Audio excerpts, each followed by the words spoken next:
Okay,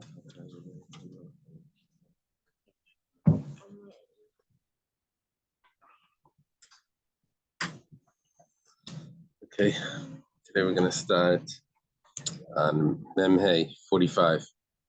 The name of this Honey Fuller of Sheshes. It's, I guess, 6-7 lines from the top. 45B. 40? I'm sorry, Memvav, 46. 46B. Sorry, Evelyn. Yeah. Okay. Thank Hashem that they're learning Torah every day. It's because of our learning, we should have this English. And we're learning the Nishmas, have a gold of Basparach Benyamin, Tanel Zev, and Sian. Whoever needs a refuah shleima. So it goes like this. We had is this a Mishnah or a Brisa? Kolanasa Damim Ba'acher. I'm not sure if it's a Mishnah or a Brisa. It's a Mishnah. It's a Mishnah in Kedushin. When the Mishnah said that anything that becomes value for something else, once a person acquires one of them, then the other person acquires the other one with an exchange. So what were we talking about? We said we're probably talking about coins, that you can use a coin to make an exchange, which was a big discussion that we were having. Can you acquire with chalipen? Can you use coins to affect the chalipen in exchange? Because instead of purchase, can you use coins to make an exchange? So Rabbi Yehuda says, no, you got it all wrong. What we're talking about is that you use metaltalin. And then we prove it. We use metaltalin to make an exchange. We use personality to make an exchange. We prove it because that Brisa, that Mishnah, right? It's a Mishnah, right? The Mishnah goes on to say that, for example, what's the case? If someone exchanges an ox for a cow. Okay, so obviously we're talking about personality. The Gemara asks, but what were you thinking originally when you said it was a coin? How did you then say, okay, give me an example, and then you say an ox for a cow? It says, no, we were adding in a little chiddush in that example. We were saying that it doesn't need to be a keli, can also be some produce. We're calling over here an ox and a cow produce as a peiros. Now that itself is a discussion. The Gemara says, "Hani chaler Rav Sheshes." According to Rav Sheshes, this works out well. Damar peri av dechalipin. He says that produce can make an exchange. Rav Nachman damar keli and abel peri loy av dechalipin. My Kate said, but according to Rav Nachman, this is a machlekes Rav Sheshes and Rav Nachman. If you're making an exchange, if you need to use an article that's a vessel, or if you can also use produce to make that exchange. That's a machlekes. Rav Sheshes holds you can use produce. I'll give you this rice, and you give me. Once you get that rice, I'll get the apples. That's what I consider exchange. And according to Rav Nachman, it doesn't work like that. According to Rav Nachman, it has to be a vessel. I'll give you a vessel. Once you take the vessel, then I'll get whatever else is being acquired. That's just like a pot. Yeah, it has to be something that's reusable, or the criteria of what's the vessel is a discussion. But it's reusable or something that doesn't lose its value after it's used once or something. Okay, but that's Rav Nachman. He learns it from the pasuk because the pasuk says in Rus says he took off his shoe. The shoe is the vessel. He learns it from that. That was where we had the rule of exchange was with the shoe. So shoe is a vessel. According to Rav Nachman, so what does the Mishnah mean when it says Ketzad and it talks about animals, which the animals are produce? That's the way Rashi is learning. Okay.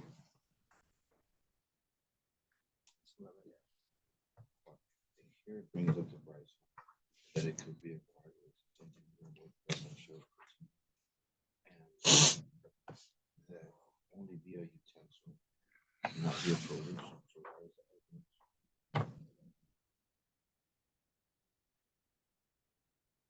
Does it say clearly only utensil?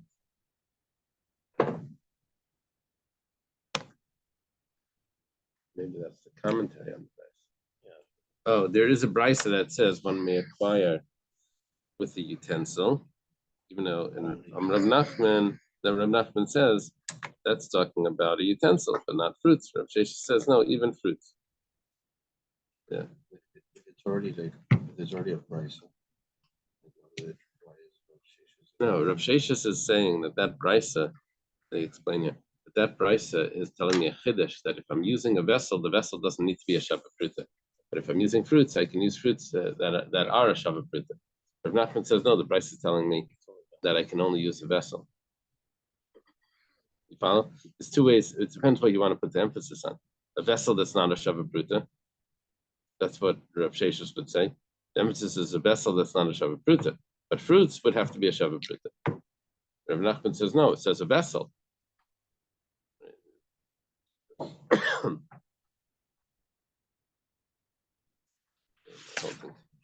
Yeah. Right? You can't put the emphasis on the wrong syllable. That's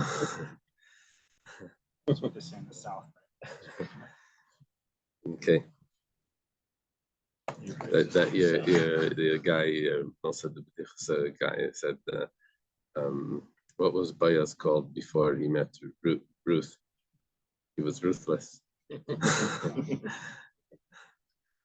Okay. So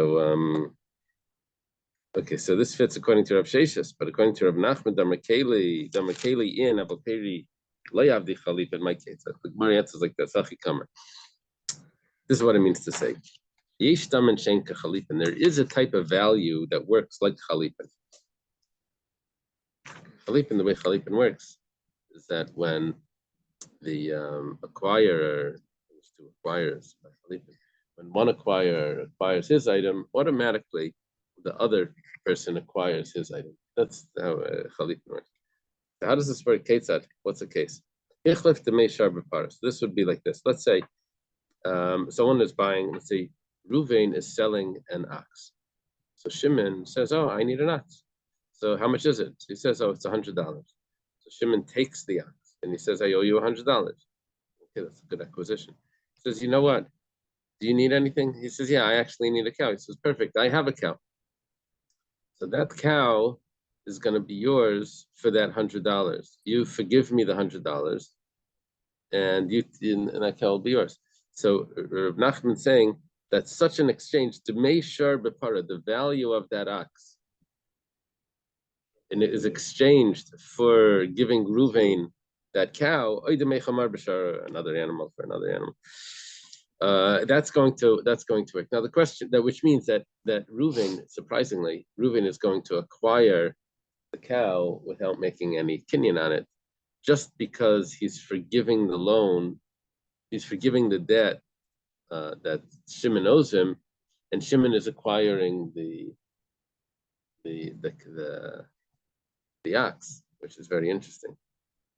It looks like Shimon's acquiring the ox before Reuven's acquiring it. That kinyan on it was already made. Maybe that kinyan has to be done afterwards. I'm not sure. Anyway, the Gemara says like this: my timer. The Rav Nachman, what's the reason why Rav Nachman would say this? That should work as chalipin. He holds that usually payers do not make chalipin, and this is an ox for how does chalipin work like this? He's saying no. Really, Sabra Laka Rabbi Yechanan. Rav Nachman's following the view of Rabbi Yechanan. The Amar that Rabbi Yechanan holds Devar Torah Ma'is Kindness. Really, money affects the acquisition. It's the payment of money. Money doesn't create a key. That's what we say. But biblically, according to Rabbi Yechanan, biblically the money did create the kinyan. Okay, you paid for it, it's yours. Even before you took it. Why they say it doesn't work like that? This is a rabbinic enactment. We have a concern that maybe you pay the money for the grain and you didn't take it yet. Then the guy says, oh, I'm so sorry. So sorry. Yeah, I know you paid already. I'm so sorry. But the grain got destroyed in a fire. It was your grain. So I said, well, give me the money back. He says, no, why should I'm giving you money for your it was your grain, but you never gave it to me. So what? It's because you didn't take it. So what did they enact? They enacted that it doesn't belong to Shimon just by Shimon paying money. It still belongs to Reuven. So the fact that so therefore Reuven is going to go out of his way to make sure to save the grain, because Shimon's going to show up and says, I paid money, but I never got the grain. And Reuven can't claim that grain was yours because it wasn't his. It was still Reuven's. Reuven lost the grain, not Shimon. So they made an enactment that money doesn't affect the acquisition. Back then, if someone wanted to make a kinyan on something in Bavel and they're in Eretz Israel, they would send like a shliach to do it or something because they didn't have telephones back then. Like, how would someone acquire something far away? They could use a. We're going to learn that later on that they can use. There's other ways of acquisition Now, with a cloth. We're going to learn today about how the cloth works. Yeah. How would it translate? Exchange. We're contrasting chalipin to mechira, exchange to purchase. That's our contrast. Also, this is completely separate from kinyan sudar. It's like a completely different concept. Sudar is a form of chalipin. Okay. So We'll what the see. cloth you're saying is okay. The cloth is a form of chalipin, yeah. Okay. Especially if the purchaser gives the cloth. If you use the cloth of the purchaser and you give that to the seller, then that's clearly a form of chalipin. It's like as if he's giving him the that cloth, right? So the keys to the car is the seller giving the purchaser. He's giving him keys and he's giving him a car. He's giving him two things. The other way is this guy is getting a cloth. He's not going to keep it, but he's lifting it up. He's getting a cloth, and this guy's getting the item. So that's like it's like a.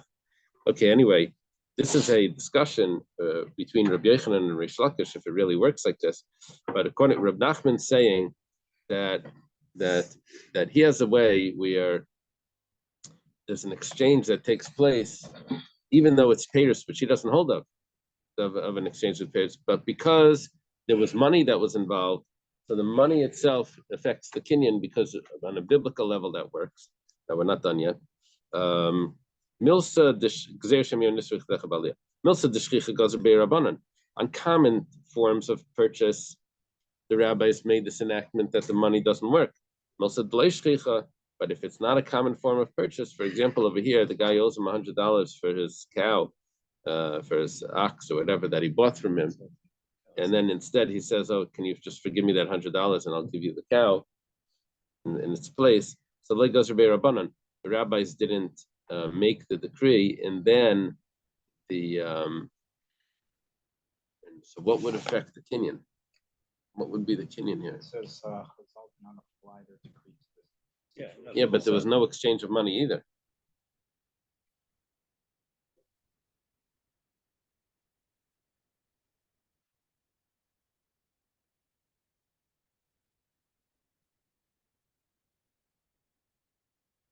He says Rav Nachman said it. that was the monetary payment. so. I think what's happening here is that because it was evaluated when Shimon first bought the ox, yeah. So we said, how much is it worth? We said it's worth $100. So now that $100 is being paid with the cow. So that cow is now in place of the $100. That cow affects the kinyan.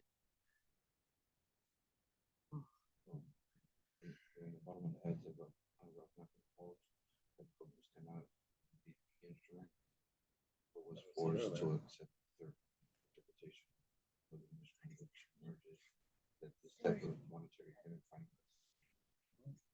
Yeah, and I'm just curious, what was the monetary payment here? Because there was no money that was being exchanged. It was the original ox that was being exchanged for a cow. Was it the original ox that's the monetary payment, or is it the cow that's the monetary payment? What's the third? Okay, says that the monetary payment biblically works. Okay, I just need someone to spell it out. And so therefore, what is the monetary payment? No, just give me 1 second. Let me see if he says. He didn't mention money. But there was no exchange of money. It says the Quran says it's rare for one who has sold his animal in exchange for money to request an animal from a purchaser. Okay, let me see. Here they're using the example for the donkey and the cow. Yeah, but it's not common for someone to use money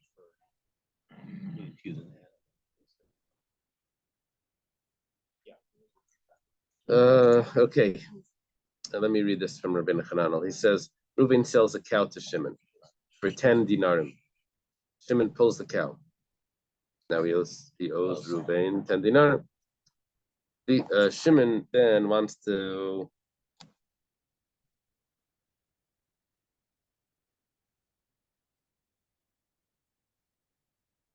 sell his donkey. Says to Reuven, look, I owe you 100. I owe you 10 dinarim for the cow. Sell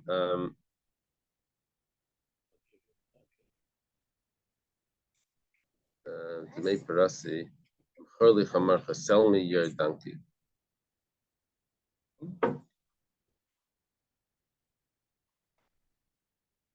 Once okay, so the whole exchange, that's what's going on. The whole exchange doesn't take place until after this agreement. That's what's going on. He says, sell me your cow or your ox for 10 coins or 100 coins. And the guy says, okay, I'm going to owe you those 10 coins. I also need a donkey. So he says, okay, I'll give you my donkey. So then, because he's taking who needs the donkey, Reuven or Shimon? Reuven. So when he takes the ox, so then Shimon acquires when Shimon takes the ox, Reuven gets the donkey. So it's a type of chalipin, but it's being an exchange of, it was turned into value in the middle, and that's Rav Nachman over here saying that's going to work as a purchase, not as a chalipin. It's considered a purchase. It's like, yeah, you could use $100 to use only in the store. Okay. Rish Lakish, according to Rish Lakish,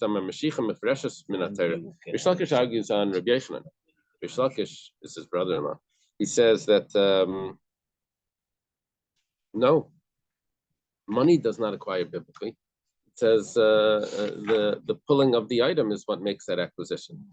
So according to him, if Rish Lakish holds like Rav Sheshes, then everything is good. Why? Because Rav Sheshes was the one that says that you can use fruits to make a chalipin, to make an exchange. And then we have a good explanation for the Mishnah. The Mishnah is talking about fruits. So Isav like Rav Sheshes, he explains that Mishnah like the way Rav Sheshes did, that an ox for a cow is a good exchange, and that's where it's Isav like Rav Nachman. But if he's going to learn like Rav Nachman, that holds that fruits don't make an exchange. So how does it make an exchange? By the ox for the cow. So he holds that that he can't answer the way Rav Nachman answered, that he's following Rabbi Yochanan, that biblically money acquires and this is exchange for money. And he says the Amar Peir Le'avdi Chalipin and Matbe'el Le'kani Hechem Atartha. How is he going to exchange this? How is he going to explain this exchange? So the Gemara answers, Al Kachach Rav Sheshes Matarsa. That's not a problem. He'll go like Rav Sheshes. So Rish Lakish is limited to learn the Mishnah the way Rav Sheshes explains the Mishnah, which means that he's going to have to accept that Chalipin could be done with produce. Otherwise, he won't be able to explain the Mishnah the way Rav Nachman explained the Mishnah, which was like Rav Yochanan, because he doesn't hold the Rav Yochanan. Tanan, the ninth in the Mishnah, the name Mishnah. Kol metalton kainazesa. All movable items could acquire one another. Rish Lakish, afilu kiss mali mais, kiss mali mais. Rish Lakish explains this, that even a purse that's full of coins is exchanged for a purse full of coins, and that's considered an acquisition, which means that this was our basic question when we started this whole discussion. can you use coins to make an exchange, or are coins automatically a purchase? Here we have a Mishnah, as explained by Rish Lakish, that coins could be used for an exchange. It means once you give the money, it's automatically acquired to the other person. How's that? We spoke about it before. I don't understand why that's not a purchase. Usually, if you use coins is a purchase. Yeah. And then we have a discussion, do coins actually acquire, or do they just create an obligation for the person to give it to you, but the person can also say, okay, I'm just giving you the money back. That's would be a discussion between Rabbi Yochanan would say biblically it works, rabbinically not, and Rish Lakish says no, even biblically it doesn't work. But if the person actually says, I'm not purchasing, I'm exchanging this money for something that you're giving, it does it as an exchange, then when he hands over, do those coins already affect the acquisition? Because it was done as an exchange, just like an exchange works, if someone exchanged an animal for another animal. But if it is, let's say the good or service is given to the buyer, then that's considered a purchase. That's already before it's given back to him. Yeah, we're asking before it's finalized, before the other party has given over the item. But So, if coins acquire, yeah, that would completely undo this very elegant solution to the problem that the rabbis worked out. well, I think halakhically, when you give coins to somebody, I'm creating an invitation to make a kinyan on it. right. And I still have the risk of loss still remains where it was until there's the kinyan. Right. When the Gemara asks if matbeis nase chalipin, it's talking about where the person actually specifies that I want to use these coins as chalipin, not as a purchase. Is it even possible to do that? That's okay. The Gemara is asking the possibility, not does it always work like that. The Gemara knows that coins is a purchase, but if the person specifically says I want to make an exchange, so here he's saying specifically wants to make an exchange, and it's working. So that answers that question that we had before. And we also had 5 rabbis that said, Ein matbei nase chalipin. Ula says that, Rabasi says that, Rabbi Bar Chana says the name of Rabbi Yochanan. We had a whole bunch of people that said that it doesn't work. And here we have a Mishnah with Rish Lakish that says that it works. Rish Lakish's explanation on the Mishnah. So Tirguma Ravacha would explain that. Was Ravacha one of the ones before that didn't accept this? I don't see that. Anyway, he explains it. He says, we're not talking about regular coins. We're talking about the dinar, anka, vanigra. 2 types of coins that are out of circulation. Echad shepasalte malchus. One was out of circulation because the government said that you can't use it. Probably Had their own face. they had the revolutionary thing. Echad shepasalte medina. One is the people of this area don't refuse to use it. With Richa, it's necessary to say that both of those are not considered money. If you say that it's that the one that's if it only told us the one that was invalidated by the government, because it's not in circulation at all. I would have thought that if just this area over here, this county, doesn't use it, so okay, fine, but the the county next door uses it. Would say that it's still a coin, and it wouldn't work as this exchange. It would say that it wouldn't work. We say kamashmalan that it does work because it's out of circulation here. If it would only say out of circulation here, it doesn't work. That's because no one over here uses it, because it's coming from the people themselves that don't want to use it. But if it was out of circulation because the government outruled it, the Sagile Betzina people, of course, are still using the black market. They're still, it's not coming from the people, it's coming from the government. It's imposed upon them. And they could have thought, it's still considered a coin because the black market is a real market. And we'd say that it's not considered it can't be used as exchange because it's currency. So it's necessary to say both of them are not considered coins. Whether it's coming from the people or whether it's coming from the government, it's not considered coins, and it could be used as an exchange. Amar Rabba, Amar Rav Huna. Rabba says in the name of Rav Huna, someone says sell me that item with these coins. And he hands him the coins. The coins are wrapped up. So kind of person acquires the item just by taking the coins. And you see, he didn't count the coins. So but when afterwards, when he counts it, there is the possibility that maybe this was extortion because maybe he undercharged or overcharged.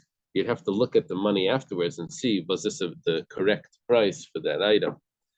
So the Gemara explains, Kana, he acquired it, even though the person didn't make a kinyan in the actual item, given like copied that since he wasn't particular about how many coins were there, that means that it's not a purchase. It's an exchange. Right? So that's why it's kind of the ki chalipandam, and that would be an exchange. So why is there extortion? Because he said sell it to me. He didn't say exchange it to me. Apparently there's no extortion by chalipin. At least that's the way the Gemara is putting it here. It's very interesting. It's only extortion by a sale. There's only a na by a sale. You don't believe that? In Cuba, easy example. They have two types of currency. They have the regular Cuban currency, and they have what is called like a Cuban dollar. You take an American dollar there. American dollars, they won't accept it like in any government thing. You have to buy a Cuban dollar and you lose 20% of the dollar. And then of course it's a black market because everybody that's gonna leave Cuba needs Wants the dollar. So then maybe you can get a better deal. So that's going back to those different currencies. Very interesting. Is extortion the right word? I don't know. Is it just unacceptable overcharging or undercharging? Yeah. 1/6, right? 20% off. So to say that there is no, you probably would have to say that there's simply no transaction. If there's extreme ona in Khalifan, you would say there's just no transaction. I mean, what if somebody offered to give you $1,000 for the pencil you're holding now? You said, okay, and you hand it to him. Okay, now that, It's one nothing. second. That is, first of all, I know how much he's giving me, and the price of the pencil is probably known. And if the people agree to that, then you can pay whatever you want. You could pay $1,000 for a Rebbe dollar, or or whatever the sentimental value to that. That's different because one fluctuates greatly. But if they agree to it, if they knowingly, they understand that this what they're getting into, then there's no extortion. It's not considered overcharging.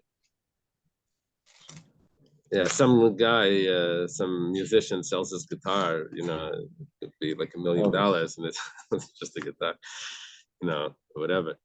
But he used it, so, something like that. So, but if they agree to it, then it's fine. The question is over here is if it's a purchase and he didn't necessarily agree to it, and then you find out that it was overcharged, so then it's clear that there's an issue, right? That's what we're saying. We're saying if it's 1/6 over, then either he gets, if it's exactly a 6, then he has to make up the money that was, or if it's more than a 6, then the whole sale is off. That's usually the din by Aina. Now over here we're saying, but the yesh Aina, why is there Aina? Because he said it as a sale. He didn't say it as an exchange. So we're having two properties to this exchange. One is that it's an exchange, and therefore he acquires it immediately, and at the same time he used the word sale. So there's the concept of extortion. Use the word exploitation rather than What is it? extortion. Exploitation. Extortion is you get something for it. Oh. To force someone. So this is not forcing. You're right. This is not exploitation. Is there a better word? Is there an exploitation? Okay.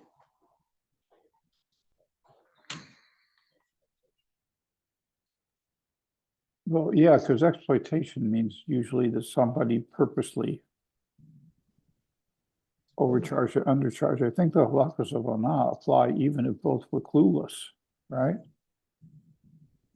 Oh, only when they're clueless. Right. Yeah. Oh, you're saying even when both, they only apply when one is clueless, that's for sure. You're saying even if both are clueless, yeah, I hear. Okay. Rav Abba Amar Rav Huna, he argues on Rabba Amar Rav Huna. This is Rav Abba Amar Rav Huna. He says, Mecharli be'elu, if a person says, sell me your item with these coins, without counting the coins, kana, he acquires it. But there is no, I know, there's no exploitation. Price fraud. Okay. There's no price fraud. Now, why is that? Because it's an exchange. That's what I find is so interesting, that there's no ainah by an exchange.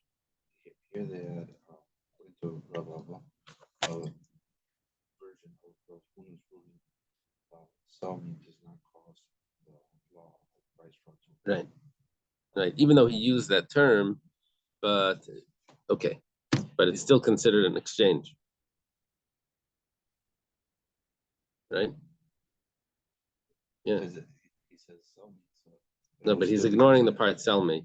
You ignore that language, because the fact is he didn't count out the dollars or the coins. He's just said with whatever's in this. So that's considered an exchange, even though he used the language, but we're ignoring the language. We're looking at what exactly happened. Okay, the Gemara now says pshita. The following case would be obvious. This usually means that there's a question coming up. Damim ve'in makbid aleihem. If there's money, but he's not particular about how much money is there. Like he didn't say, show me what it's worth or something like that. Hakam Rinan, we already said the kani that's considered an exchange. The chalipin dami, it's considered chalipin. What about chalipin umakbid aleihem? Let's say the opposite. Let's say he's doing an exchange, but he wants to know the value of everything. He wants to know the value of the coins, what's inside, or how much is each, all of that. And he's using it as an exchange. He's saying an exchange. So what's the din? Amar Ravada Barava Tashma. Ravada Barava says, come and listen. Let's say someone is holding his cow, and he's standing. So what did you bring the cow here for? What's your cow doing here? It says Lachamar Nitzarach. It's because I don't need a cow, I need a donkey. Right. So it says, well, you're in luck. Yesh li chamar, shani nice enough. I'll give you my donkey. Parascha bekama. How much does your cow cost? It says bekach bekach. Chamarcha bekama. It says it costs such and such, $100. How much does your donkey cost? It says bekach bekach with $100. So mashach bala chamar sapara. The donkey. They were both 100. Yeah. Yeah. He takes the. What happens if one was talking more? He'd have to give him an exchange plus money. Yeah, well, you'll see in a second. Mashach balachamar sapara. So the right in the market over here is only the cow. So the owner of the donkey, who has the donkey back home, takes the cow. But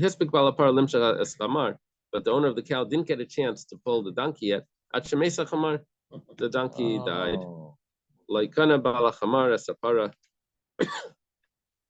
The owner of the donkey did not even acquire the cow. Because they were talking about the price. How much is it worth? How much is it worth? What does it cost? So therefore, this was considered a regular acquisition, and he doesn't acquire it. Amar Rava says, so when does exchange work? Whenever there's an exchange, do you think we're dealing with fools? That the like kapti, that they don't care about the value? Every chalipin that you say the person acquires it immediately. Right. We're only dealing with people that never ask the question, what is it worth? Ella, rather, kol chalipin mikved kapri b'kana. Every chalipin, the person wants to know the price, and he still acquires it immediately. So then what was going on here? Something strange was going on here if he doesn't acquire it. Who is this, Rava? Saying this. Yeah. Rabbi is explaining. He said to him, I'll sell you my donkey for a cow and a a telah and a calf, a sheep, and the sheep. You only made the person only acquired half of it. So then that's not considered a full Mashiach. So he never really acquired his part 100%, and that's why the other person didn't acquire the donkey. So there was a detail here that was left out, and that's why it made it look like it wasn't a good chalipin because they knew the price. No, it has nothing to do with knowing the price. It has to do with that other detail that there was another item that needed to be part of this exchange that wasn't transferred yet. Amar Mar, you have to go back to discuss something. No one asked me the question. I was holding my breath. But we were talking before about Rabba, two statements, Rabba in the name of Rafuna and Rababa in the name of Rafuna. They were saying that money could be exchanged if you don't ask, if you don't specify the value of what the money is. So Macharli Be'elu Kanav Yesh Lavana. The person said, this is what we said before, sell me whatever you have, your item, with this money. So we said that was acquisition, and there is exploitation there. Lema price fraud. Lema Savar Ravuna Matbein Asa Chalipin. Look at what's going on. Ravuna holds that you can use coins for an exchange. That was our whole discussion before. And we had statements from all these rabbis that you can't use coins for an exchange. Well, the Gemara says lie. Ravuna Savalak Rabbi Yochanan. Ravuna really holds like Rabbi Yochanan. Damar Dvar Taramais. You're going to know Rabbi Yochanan quite well at the end of today. Rabbi Yochanan says that really biblically, money is a kinyan. Once you pay the money, that works. So why did they say that the money doesn't work and you have to actually take the item? There's a decree that maybe the person is going to say that your grain, your wheat got burnt out in my attic. So we didn't want money to work. So we say that you only acquire it after you take the grain. If the money is done in a regular way where you count out the money, so then we say that it doesn't work. But if it's not in a regular way where you just say this bundle of money, like Gozer Bei Rabbanan, the rabbis didn't make a decree about that, and that money actually creates the acquisition. Well, Amalei Marhuna, Breder Rav Nachman, Ravashi. Marhuna, the son of Rav Nachman, says to Ravashi, Atun Hachi Masninamai. That's the way you teach it? Anan Hachi Masninamai. We taught it different. We actually taught it that Rav Huna also says, he says clearly that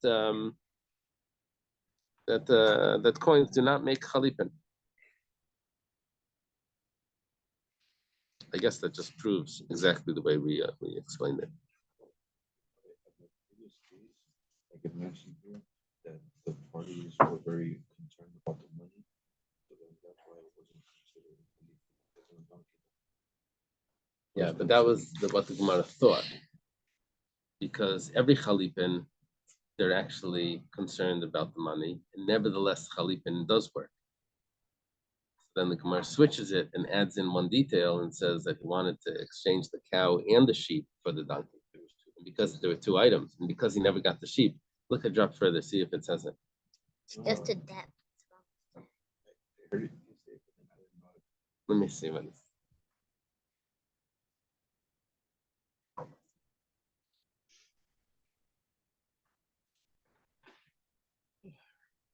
Is there a specific note that you're showing me?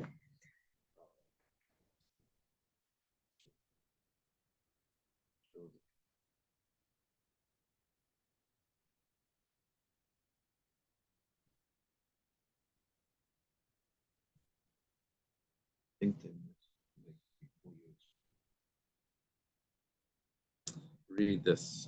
Gemara rejects this proof. Marava. I went up a few lines. Gemara rejects this proof.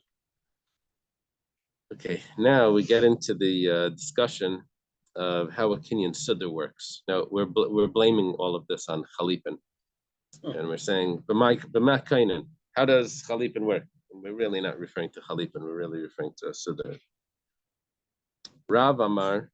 Rav says bekelev shel koine. We're using the garment or utensil of the purchaser, so that the seller should want to give his item to the purchaser. So the purchaser gives his item to the seller. He says, you lift this up, and that's going to prove that you really desired to give me what you're selling me. Levi argues, says, Levi says, no. The seller is giving his cow, Reuben is giving his cow to Shimon, and Reuben gives Shimon along with it a cloth to lift up to show that he's purchasing it. As we're going to explain soon. You don't find that often in Gemara, as we're going to explain. Hold on. We're saying that because he did the Levi, opinion with the Sudar, and then the animal died, now it could belong to the purchaser, even though he hasn't received it yet. right? So what's going to stop? Why won't we said the whole issue was about the fire, right? But how's the Sudar now? Once he has the Sudar, and he hasn't given him the item, he's not going to go and. For some just reason, delayed it a bit. Ramesh is asking a question that when it came to money, the Chachamim made a takana that that maybe the person's not going to take care of the grain. But what about by every chalipin? Every chalipin, you have the same issue. If someone makes chalipin, he says, "Okay, I'll give you rice for wheat or something." Okay, so you take the rice, and the other guy's wheat is still in your house. Then a fire breaks out. You say, "Let me save my things. That's his wheat." But every chalipin is going to be like that. Why was there no decree by chalipin? Only a decree by money, I guess. So that's probably what the Gemara means over here, is that the most common form of purchase was money. That's where they made the decree on that money shouldn't. That's the regular thing. You go to the store, you give money to this. So they said over there, no, you actually have to take the item. When it came to chalipin, they didn't make it. They make the exam on the chalipin. This is not as common. Maybe. Sorry.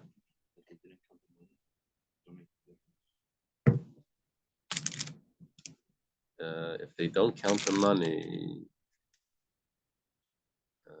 you're going back to Rav Huna. Going back to Rav Huna, when they don't count the money.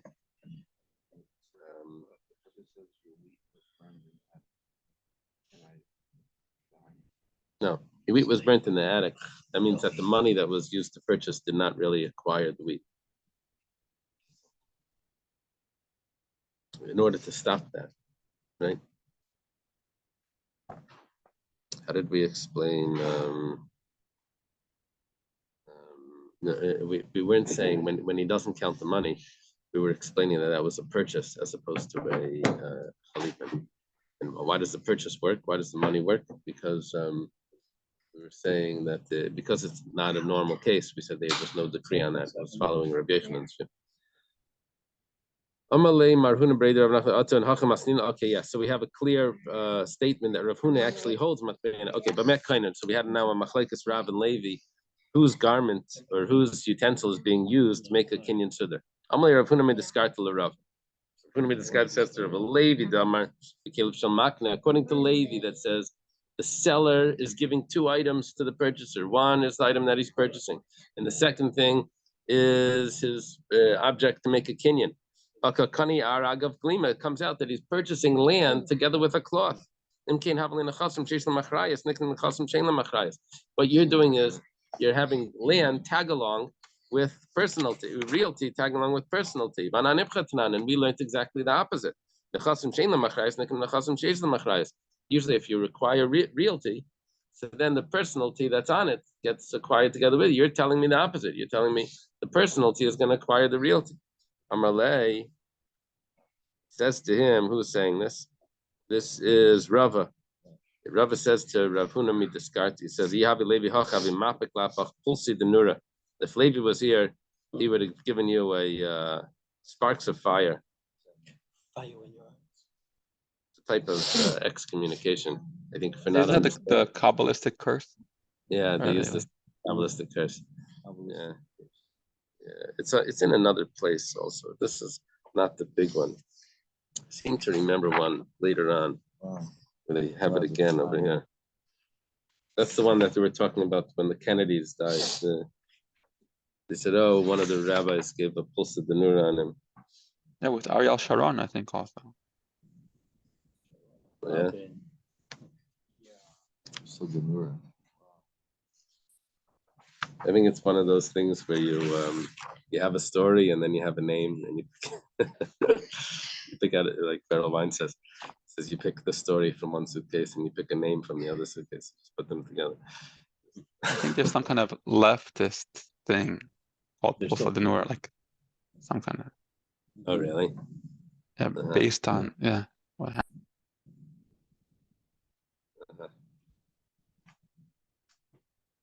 Very interesting. Okay, it's going to be the title of a new novel, Pulse of the Nur, modern medrash. Okay, so he says, "Mi savris klima makala." Do you think that the person is acquiring the cloth? No, what's happening is that the fact that you're accepting. You see, when there's a gift, there's the recipient of the gift, and then there's the one that gave the gift. It also has the satisfaction that the recipient is accepting it. So we're looking here at the satisfaction that the seller has, that the recipient is accepting the cloth, make the kinyan on. Now, I don't think he's keeping it either. The kamakam gamavakni. Oh my gosh, it's late. Okay. Let me take a look at how they write this.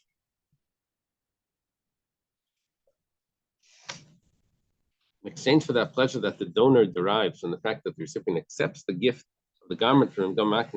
Now, does that mean he's keeping it? The basis of kinyan is the resolve to transfer ownership. The act of kinyan is merely the physical expression of that resolve. This speaks of the donor's resolve to grant ownership. Rabbi answers that even according to Levi, kinyan Suda works through the mechanism of exchange, not agav. Agav means along with. The donor's giving of his kerchief to the recipient is only a way of setting up the donor's receipt of pleasure from the recipient. By the recipient's acceptance of the preferred kerchief, and it is in exchange for that receipt of pleasure that donor conveys ownership of his item to the recipient. It's not telling me if he's keeping it. He gives the article. Yeah. And if according to Levi, the donor's receipt of intangible pleasure is sufficient to create the necessary resolve and execute an exchange, then would follow that his receipt of tangible item from the recipient certainly suffices. Thus, Levi would mean that kinyan Suda is accomplished even with the utensil of the one transferring the item, but it can also be accomplished. So in other words, Levi would hold both. Okay. That's machlekes. Machlekes here if Levi holds that both would work. Okay, I guess we have to leave it here. So when I sell matzah, how does that work? Yeah, I sell matzah too. Like I lift up. You mean your chametz? Chametz, yeah. When you sell your chametz. So yeah. So